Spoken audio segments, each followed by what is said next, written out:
You're listening to Engage on Central Florida Public Media on this Tuesday, October 15th. I'm Richard Copeland, sitting in for a vacationing Sharon Stone.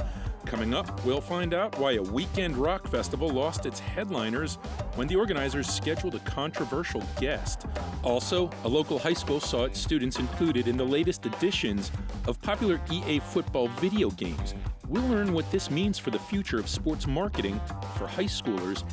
And Engage asks the question, without compasses or GPS, how would astronauts navigate on the moon?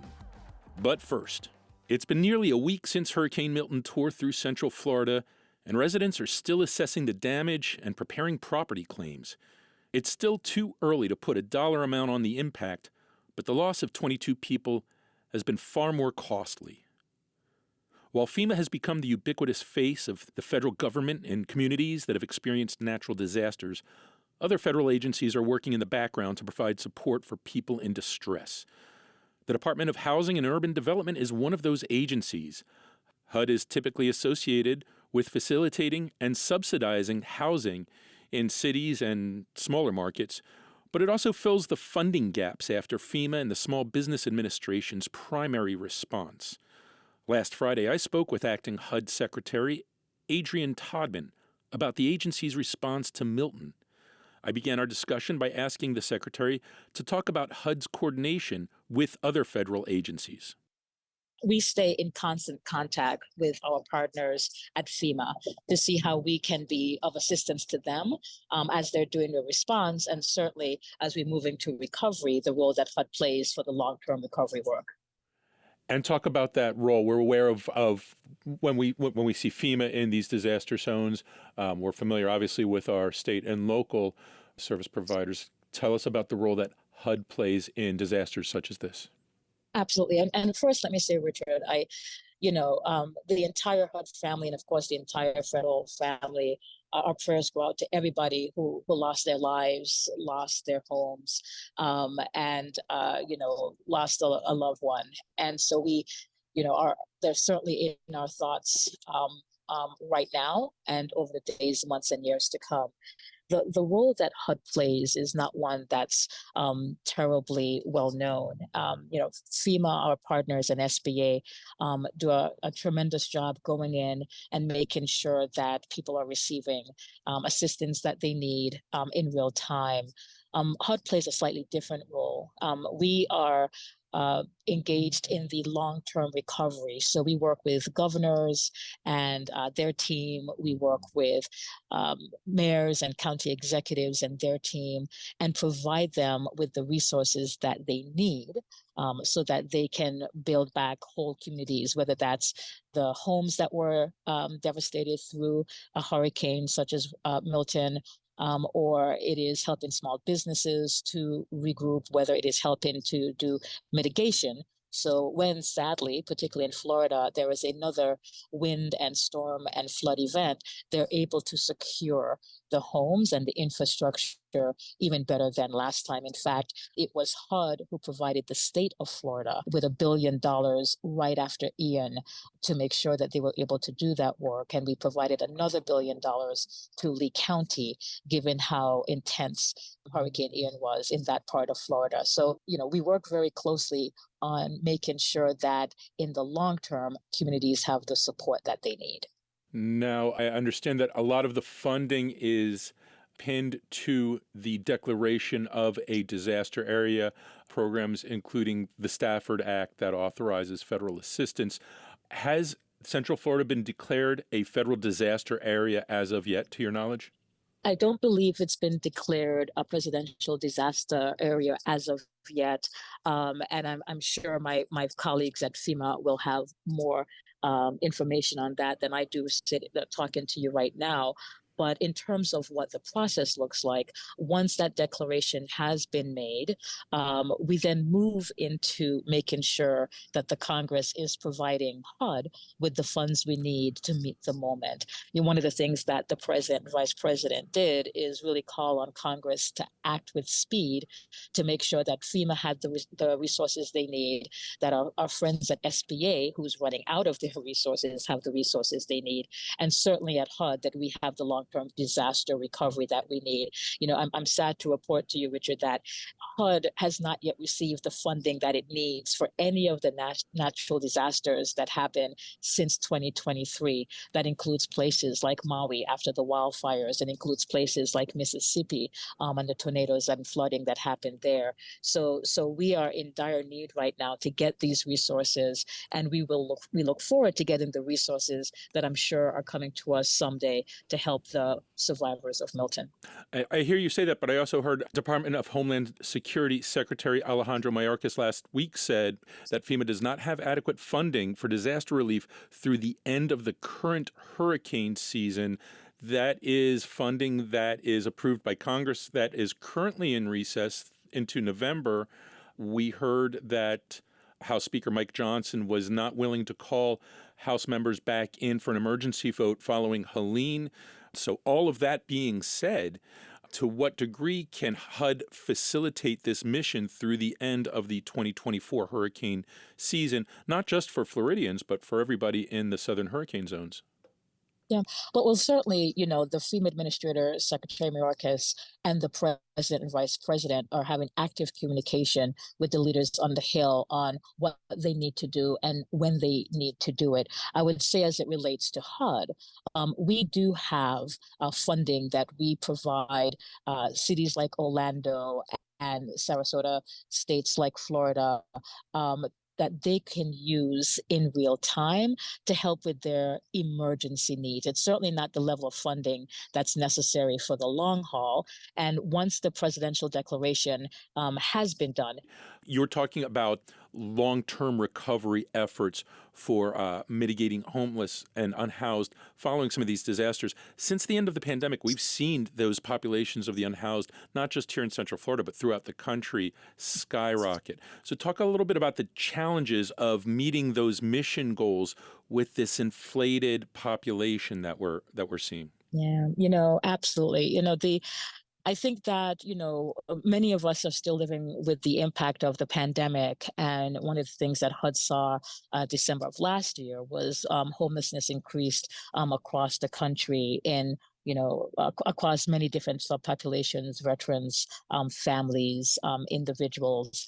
And so, we've been trying to meet that moment and providing funding for folks to use, to provide shelter, to provide emergency housing assistance, to provide long-term assistance by way of vouchers. One of the things that I'm proud of with this administration is that we have provided more rental assistance to individuals than any other administration in the past 20 years. But what we're seeing is that the need is still there, and particularly after some of the pandemic supports went away, we're seeing the need that still exists for families who just don't make a lot of money and are unable to pay their rents. And it's one of the reasons why the president, year after year after year, has tried to work with Congress to make sure we have more rental assistance to provide families who need it, but also that we're providing those frontline soldiers that HUD has to help the homeless, our continuums of care, providing them the resources they need as well.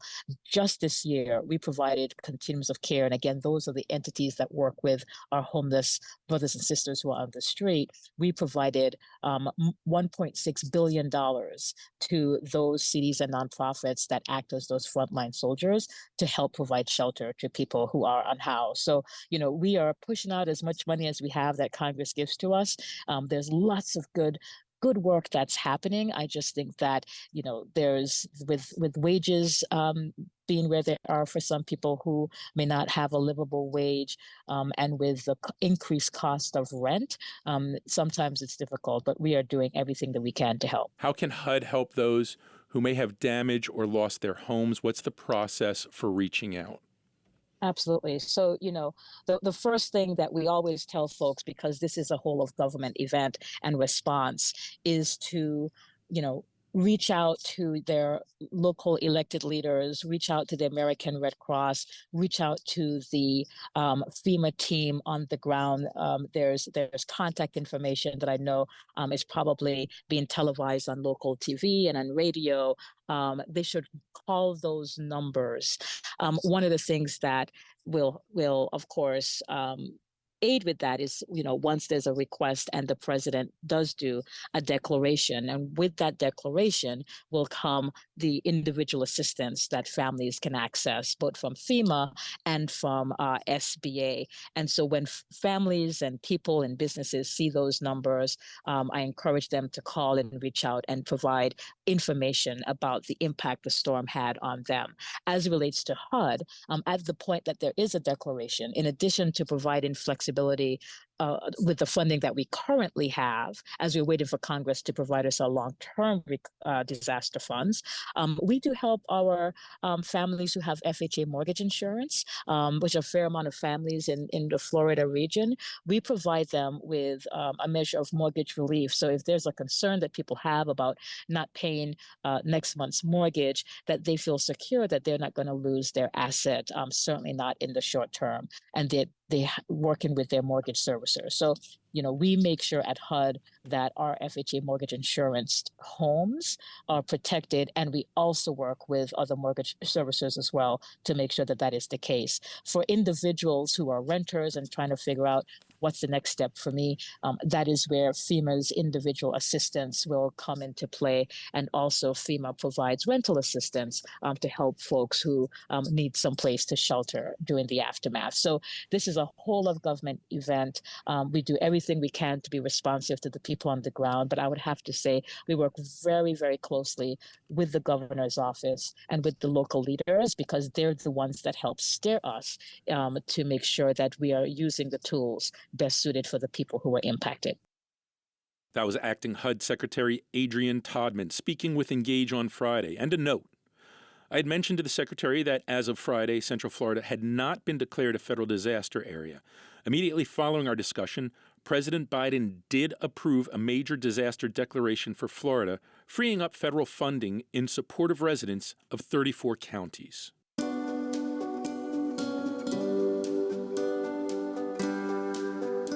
Coming up, we'll find out why an Orlando rock festival had its lineup turned upside down when a controversial guest was booked. And some local high school students enjoy an unusual kind of celebrity in a video game. We'll talk about the business of high school sports marketing. And we want to hear from you. Let us know what you'd like to hear more about or what you're glad you heard. You can email us at engage@cfpublic.org, or you can send us talkback on the free Central Florida Public Media app. In the menu, select Send Us a Talkback, record your question or feedback, then hit Send. I'm Richard Copeland, sitting in for Sharon Stone, and you're listening to Engage. You're listening to Engage on Central Florida Public Media. I'm Richard Copeland, sitting in for a vacationing Sharon Stone.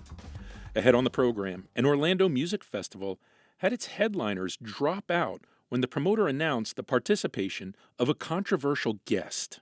What it really came down to was, is this a smart business decision? One, two, is this a smart brand decision? Because a band is as much a business as it is anything else. The lead singer of Let Me Bleed explains why his band and others dropped out of Saturday's Shell Shock 2 festival. And we'll speak with the organizer of the festival and the role of Kenosha shooter Kyle Rittenhouse in this decision. But first, last month the students of Edgewater High School in Orlando were told members of the school's football team, both current and alumni, would be included in Electronic Arts marquee football games, NFL 2025 and NCAA Football 2025. Players could download the Edgewater team and play them against teams like the Kansas City Chiefs or the Notre Dame Fighting Irish. Yesterday was the last day the download was available. This wouldn't have been possible without a 2021 Supreme Court ruling that paved the way for amateur athletes, including high school and college athletes, to receive compensation for the use of their names, images, and likeness, their NIL. In August, the Florida High School Athletic Association approved NIL compensation for high school athletes, effectively allowing them to get paid by sponsors. So what kind of exposure does this open a high school student to? To answer this question, Sharon Stone spoke with Adrienne Boucher, the Richard and Helen DeVos Foundation endowed chair and director of the DeVos Sport Business Management Program at UCF. Sharon began the conversation by asking Boucher if EA could have featured Edgewater High School if the Supreme Court hadn't ruled in favor of allowing NIL compensation for collegiate athletes. Well, EA Sports has always had a a difficult relationship with college athletics. With the professional sports, which EA Sports is very involved in, they can go to the Players Association and negotiate a licensing deal with the players, and they can go to the leagues and negotiate a licensing deal with the leagues. That's much more complicated than college athletics. So they were reluctant to use the images, the name, images, and likeness of college players until all this got sorted out. So has it been in the works? Sure. I mean, the college football market and college basketball market are huge markets for gaming, but this certainly opened the door to everything. And what about the subsequent approval this past July from the Florida High School Athletic Association, allowing high school athletes to accept this name, image, likeness revenue? So with high schoolers, it's a little different. I mean, this was, when the NIL, when the court decisions came down about NIL, everybody assumed it was just colleges, but it's turned into high school as well. High school is more problematic because, as we all know, in the United States, anybody under the age of 18 is a minor. So involving high school athletes just involves another layer of decision making. But really, what my guess is what NIL will do at the high school level, it will change the high school model in terms of in the United States, all high schools have always sports is always associated with educational institutions. That's going to come under increasingly more stress as high schoolers can kind of get paid for their name, image, and likeness, similar to college athletes. But again, just because the state of Florida did it, it'll be interesting to see what other states follow their lead. From a collegiate recruitment standpoint, does this give a recruit kind of a leg up, having, EA, Madden, NFL, video game avatar on a resume, or coming from a school highlighted by EA? The old adage in athletics is it gives them visibility. Now what exactly does that mean? I mean, if you're a great high school player, you don't need this to get visibility among college recruiters. What it does is, potentially gives you a revenue stream when you're in high school. So is it good for Edgewater? Sure, because it will give Edgewater a lot of publicity. Ultimately, I would like to see how much money they're getting out of it for some long-term benefits. But sure, it'll give the athletes visibility. It'll give Edgewater visibility. You could also make the argument that if you're a great athlete at Edgewater, all the college recruiters know who you are. All the Division I, Division II, and Division III coaches know who you are before you had visibility in this game. I'm wondering, does this give it a new level, a new dimension of competition? Like, do you see a day could come when you're competing as an athlete at a school to be recognized by EA Sports as well, not just, winning the game on the field that night? Yeah, I would argue that day has already come. I mean, when I was in high school, I grew up in Alabama where high school football was a really big deal, and my high school probably never traveled 20 miles outside of our city limits to play games. But you look at high schools these days. I mean, it's nothing for, I don't know, the first game of the season. Las Vegas, Nevada's top high school team flew all the way to Fort Lauderdale and played South Florida's top high school football team. Georgia and Alabama and Oklahoma and Texas, all the high schools are playing each other. So I would argue that, we've already kind of moved into a little bit of a national model as it relates to high schools. No more it's just a state championship, really what's at stake. Everybody wants to be the most visible high school. So certainly recognition on EA Sports would play a big role in that. So video game players all over could, use these characters. Do you think we could see the marketing of high schools the way we see college teams or, even NFL teams now? These are high schools and players that are pretty much anonymous. Now anyone could download the team and be them. Of course. Yeah. No, I mean, it is, everybody uses the word professionalization. Yeah, that you're exactly correct, right? It is going to take high school athletes up another notch. Now, again, I would say, in the United States, you're a minor as long as you're under 18. So that creates another layer of accountability for somebody. But it's interesting. In Europe, this has been the model for a long time, right? Europe does not have their sports connected to their educational institutions like high schools. So over there, it's nothing to pay athletes that are 14, 15, 16, 17 years old to participate in some level of sport. So yeah, I do think that it definitely is going to turn high school athletics into more of a competitive, more of a national model. Given that forward movement you're talking about, could we see an EA high school football video game the same way that And we see an EA NCAA football franchise? You know, you got the top high school players in the game. my guess is that's right around the corner. Who would buy Yeah. that? And, you know, what are the legal obstacles given that some of these are minors? Yeah, no, well, that's the next big hurdle, right? What are the legal obstacles of doing that? You need some sort of parental or guardian permission to use the likeness of a high school athlete.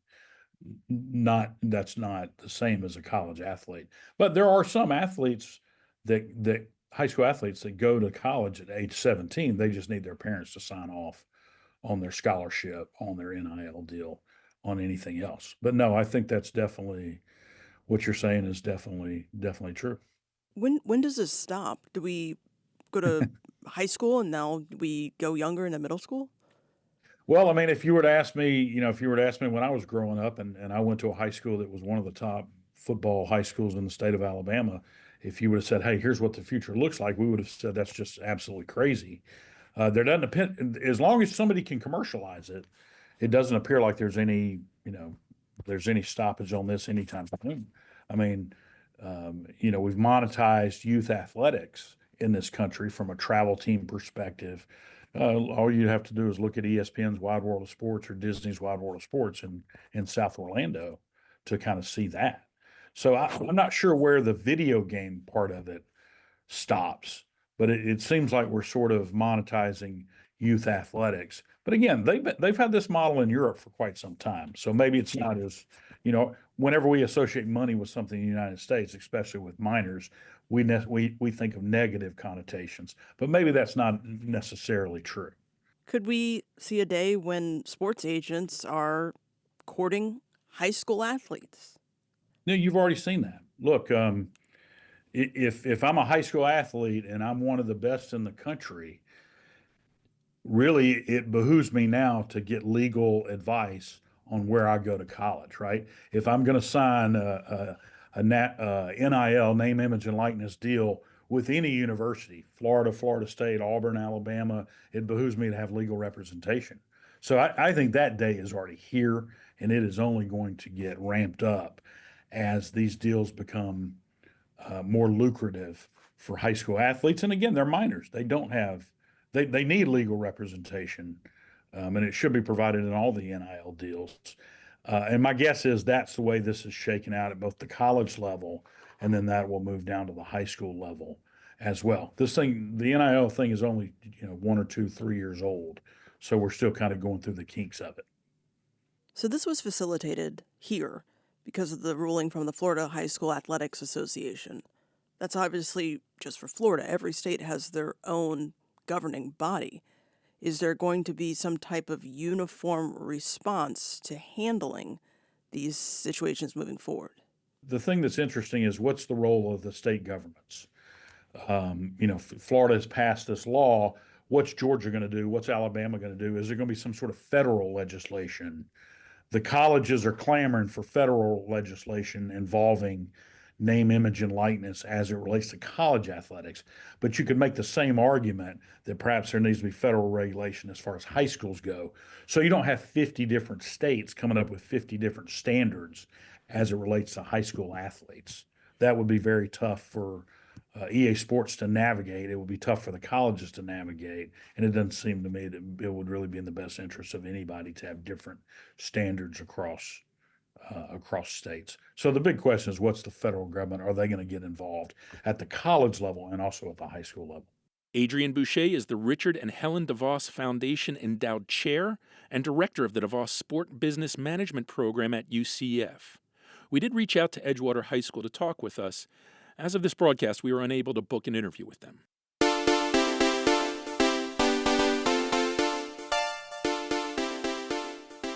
The Shell Shock 2 Festival is organized by Tyler Hoover, an Orlando-based podcaster and concert promoter.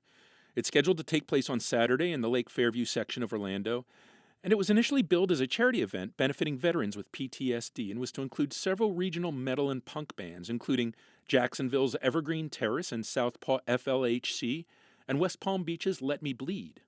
Another guest on the bill for Shell Shock 2 is Kyle Rittenhouse, who, at 17, drove from his house in Antioch, Illinois to Kenosha, Wisconsin, the site of a protest against the police shooting of Jacob Blake.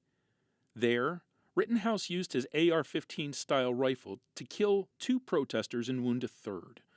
During his homicide trial, he claimed self-defense and was acquitted. Since his 2021 acquittal, Rittenhouse has become a cause celeb in right-wing circles, meeting with conservative figureheads like Donald Trump and Tucker Carlson, and appearing at events sponsored by Turning Point USA. It was Rittenhouse's inclusion as a VIP guest at Shell Shock 2 that caused those 3 bands, as well as a 4th, American Hollow, to drop out of the event. They were replaced by a Slipknot cover band. Yesterday I spoke with Eddie Cotter, who also goes by Eddie Bleeds, the stage name he uses as lead singer of Let Me Bleed, one of the bands to drop out of the concert. I asked Eddie to share his idea of what the Shell Shock 2 concert was supposed to be like when he booked the event. Our impression of the festival, from what we knew and understood, was that it was a charity event for the Cat 2 Foundation, which is a organization that does things for PTSD. We understood that it had to do with first responders, military veterans, and stuff like that. We just understood that there was like a big association there, which is something that we fully support, and that was as far as we thought that it went. But this wasn't presented to you as any kind of political event. No, not at all, not at all. So at what point did you find out that Kyle Rittenhouse would be part of this festival, and what was his role presented as? So I guess maybe 3 to 4 weeks after we booked the event, as they started to roll things out on Instagram, they started to roll out, like, announcing the bands. I noticed that they had announced that they were going to have what they were calling a VIP attendee, which that was kinda news to us, period. Like, I wasn't really sure exactly what that meant or what that entailed. So, we kinda watched the first couple come out, which were people who I really honestly had no idea who they were.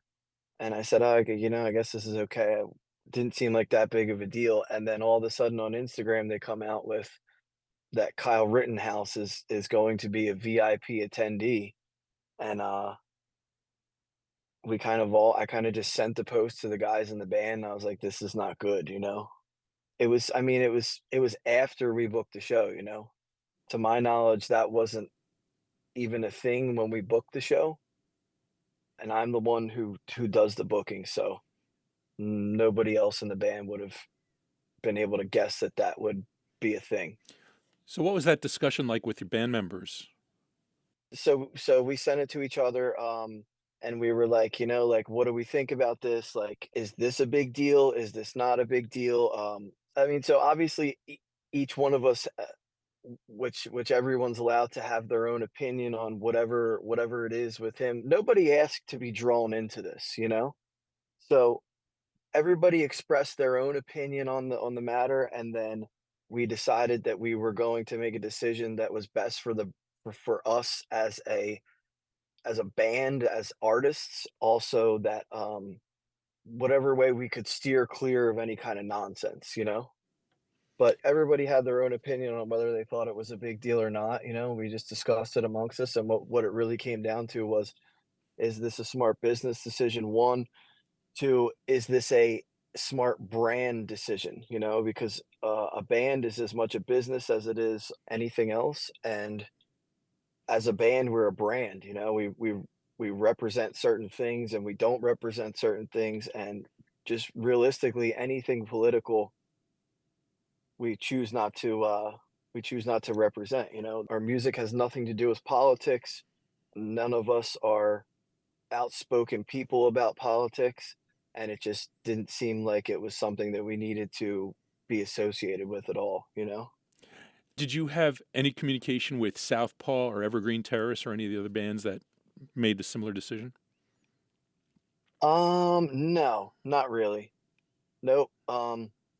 So we discussed it, and we pretty promptly made a decision that it wasn't something that we could do.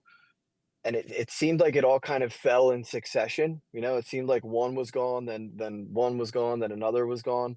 But like we didn't really have any contact with any of those guys.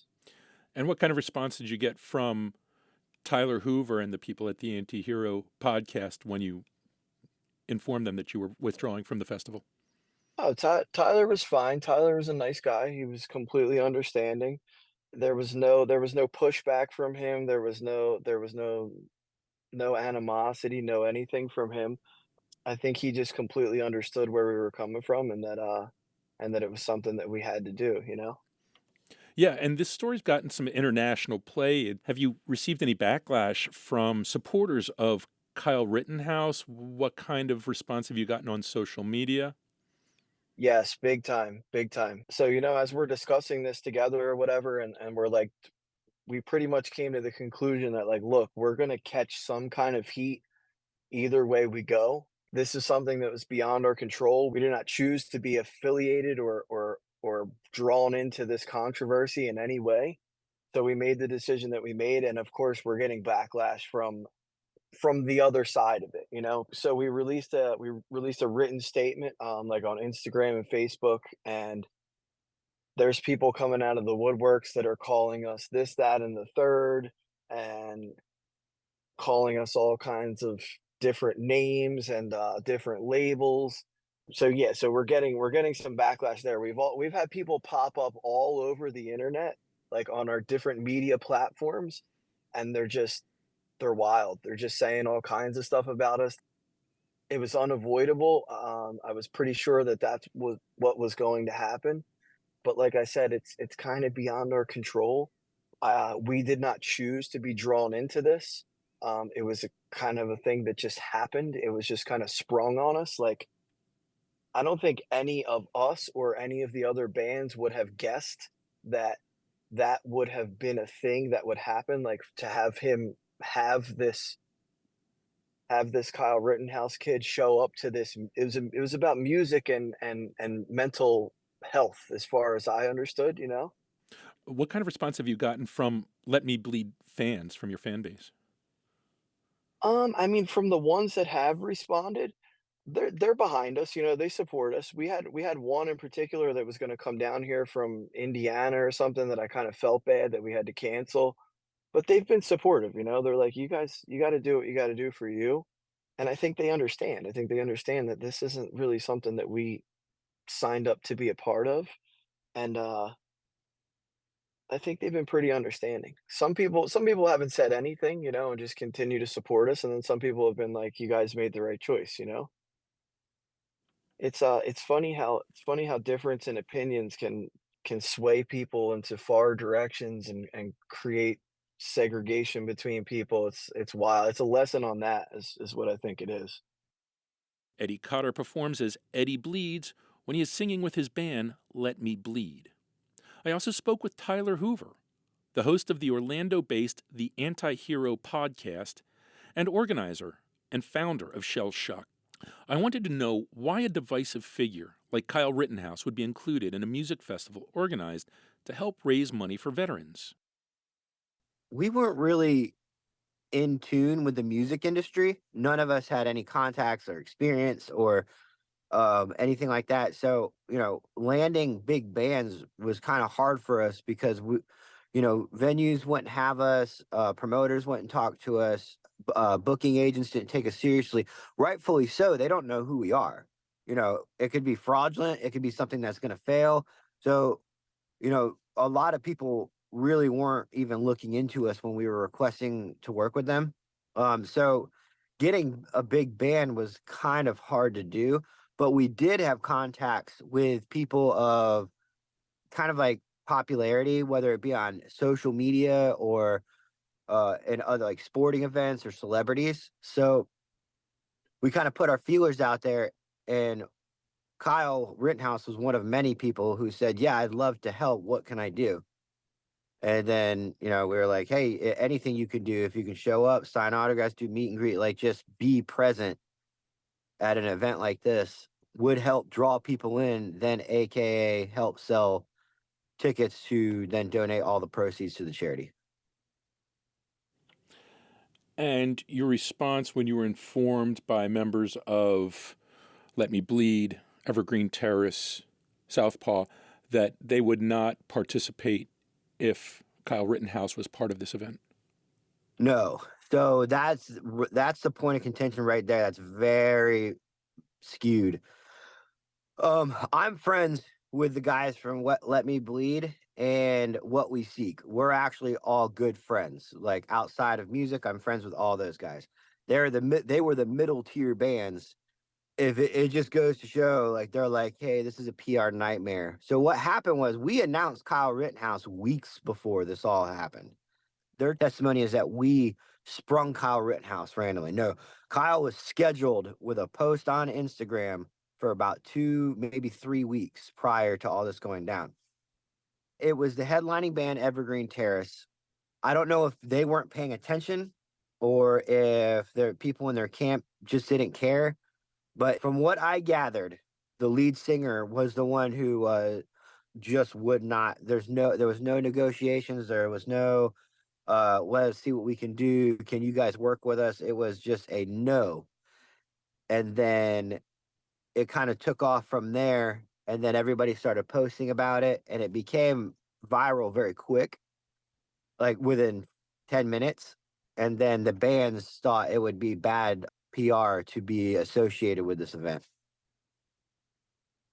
And what was your take with that? I made it very clear that it was a mob mentality. I did not know personally how divisive Kyle Rittenhouse was.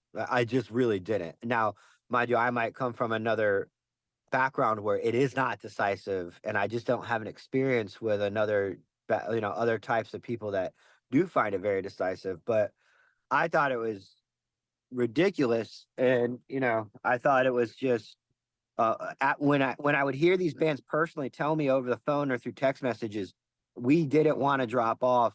It was because of the PR aspect of it. We had to. And then, of course, we got everything from death threats to, just hundreds and thousands, probably thousands of social media comments and inboxes just, wanting our festival to fail. But at the end of the day, when the main band pulled out, that's when it all kind of went downhill. But, I've talked to the other bands too, Eddie from Let Me Bleed and stuff, and they're taking heat too, just like we were in the comments, and it's sad too because these are people that support my podcast and my event, and we didn't ask them to go do that, and I know the bands didn't ask these people to come at us, so it's just a sad situation all around. Was there a point where you considered cutting Kyle Rittenhouse out of the lineup to hold on to these bands? No, there never was. The day it went down, our event coordinator called me and goes, I have bad news. Andrew, the singer of Evergreen Terrace, is unhinged right now about the Kyle Rittenhouse thing. And I remember saying, like, I don't understand. I thought everybody knew about this. This isn't new, but okay. And she's like, I'm telling you, he's being professional and he is being nice, but he is not doing the show. And I got off the phone with her. Evergreen Terrace booking agent calls me. He told me, I think most of the band, we can work with them. It's Andrew, the singer. They're talking to him now because Andrew went off on his own social media without telling any of the band. So he goes, would you consider dropping Kyle Rittenhouse so that way we can present this to the singer? And I said, I would consider anything. I would definitely consider that. I would consider not having myself there if it was best for the charity. But I have a team of people that I have to look out for. I have a business partner. And so it just never went anywhere. I never brought it up to anybody. I definitely didn't bring it up to Kyle Rittenhouse. So it was never really made a point to not have Kyle Rittenhouse there in order to keep the bands going on. So, not to be reductive, but did the calculus come down to whether Kyle Rittenhouse would move the most tickets or whether those bands would move the most tickets? No, what it came down to is our values. I talked to the promoter and owner and founder of Kraken Fest here in Central Florida, just to get advice from him a long time ago. And he said, do not mix any of those things with music. It will not work. You can mix your ideals and stuff like that with a lot of different aspects of art, like maybe movies or something like that. But he's like, the music industry is simply music and that is it. So we didn't take it as advice, but we're trying something different. And so, no, because I'm not going to tell any one person that they can't come to Shell Shock based off of other people not wanting them there. But somebody that is just controversial but committed no crimes, according to our court system, no, I'm not going to tell anybody like that on either side of whatever political party or ideology people want to come from. No one's going to be told no because the mob doesn't want them there. Tyler Hoover is the founder and organizer of Shell Shock 2, taking place on Saturday. Coming up, NASA is asking citizen scientists to devise a way to navigate the moon. Not so easy without Google Maps. You're listening to Engage. You're listening to Engage on Central Florida Public Media. I'm Richard Copeland, sitting in for Sharon Stone. America is looking to return to the moon. It's been more than 50 years since the last Apollo mission, and the Artemis program has set a goal of putting people back on the lunar surface by 2026. The mission is focused on the moon's south pole, where there is believed to be a presence of ice. Because this is a relatively unexplored region, NASA has initiated a challenge to professional and citizen scientists: devise a navigation and mapping system to help astronauts orient their way to and from a lunar lander without getting lost. This may seem like a simple concept in 2024, but remember, this is the moon. There's no GPS, no compasses, no Google Maps, no Waze. The prospect of getting lost on the lunar surface is terrifying, so we asked Dr. Addie Dove, a planetary scientist and associate professor in the Department of Physics at UCF, to set us at ease. Sharon Stone began the conversation by asking Dr. Dove how an astronaut would begin to get their bearings once they landed on the moon. So I worked at space camp when I was younger, and we would give students tasks of like, you're an international explorer, you're an interstellar explorer, you're traveling to other planets, you go to the moon, you go to Mars. What are the things you're going to take with you to figure out how to survive or how to move around, right? You think, oh, well, I'll take a compass and a map, things like that if you're going to do things here on Earth. But you can't do any of that on the moon. We actually have really good maps of the moon at this point, but you can't use something like a compass because the compass on Earth relies on the magnetic field of the Earth to point you if you're going north or south, and it's much more complex on the moon. Nowadays, right, we use our phones and we use GPS and things like that, which rely on satellites that are orbiting the Earth and giving us really precise positioning. And we don't have any of that on the moon yet. So for early explorers on the moon, it's going to be very much based on maps that we have ahead of time. So mapping of what we expect to be on the surface and using sort of precision location based on pinging back to where you started and where you are going. I can't help but think about it's kind of like on Earth before you had to print directions before you go. Yeah. Back when we used to print our MapQuest directions and take them in the car with us. Huh. I guess that's what they kind of had to do in the 70s with the lunar rover. Yeah, so in the Apollo days, we had even lower resolution maps, orbital maps than we do now. So we've had a satellite called the Lunar Reconnaissance Orbiter, LRO, orbiting the moon for over a decade now. That's been providing us with it orbits the moon and it gives us high resolution imagery, so on the order of tens of centimeters of places all over the lunar surface. So most of the lunar surface at this point, we have pretty high resolution imaging. But that doesn't get down to the smallest rocks and craters and things like that. So we have really good maps. We have better maps than we had during Apollo. The Apollo traverses were in relatively small areas. So you can look at where the astronauts walked around when they were up there and where their boot prints have been left. And you can see that the sort of area they covered was relatively small. When they came up with the lunar rover in the later missions, they were able to take a rover up with them and drive around. And they had further that they could go physically, but they still had to be really careful about maintaining checkpoints and waypoints and knowing where they were located sort of in the very old school methods. Why can't we use old school latitude and longitude coordinates, like what would you be using on the moon to identify location? So on the moon, we do have selenographic coordinates, so coordinates that are based on the moon's latitude and longitude. If you look up a map that we have from the lunar surface, we do have latitude and longitude markers that we use on orbital imagery and then even lander imagery and things like that. And we can really precisely locate where things land. And so we can use that in a really basic way on the lunar surface. The challenge comes when, with a lot of navigation like that, you rely on, again, magnetic fields potentially. So maybe looking at a compass, so sort of make sure you're going the right direction. You would rely on the sun direction. And all of these things are much more challenging on the lunar surface because the magnetic field, there's not a global magnetic field like we have here on the Earth. You have a lot of really localized, complex little pockets of magnetic field. And then also the sun is basically up for 14 days and then set for 14 days. So the day period on the moon is much longer. So over the course of an Earth day, the sun angle hasn't actually changed that much while you're on the moon, which is an advantage in some ways, in that you can sort of say, well, I'm going to do these operations. I'm going to have a fairly uniform lighting angle the whole time for the operations, and that'll help me sort of navigate. But it does make it a little bit more challenging when you're trying to think about how you might use that for waypoints. On the other hand, we do have really good maps right now that tell us where things are in a relative latitude and longitude. And so while it's a little bit cruder, I think that the first explorers will be able to use that, and they'll be highly trained in orienteering and different ways to do wayfinding, that they will not completely get lost or be behind a rock and not be able to go around it and find the thing that they were expecting to find.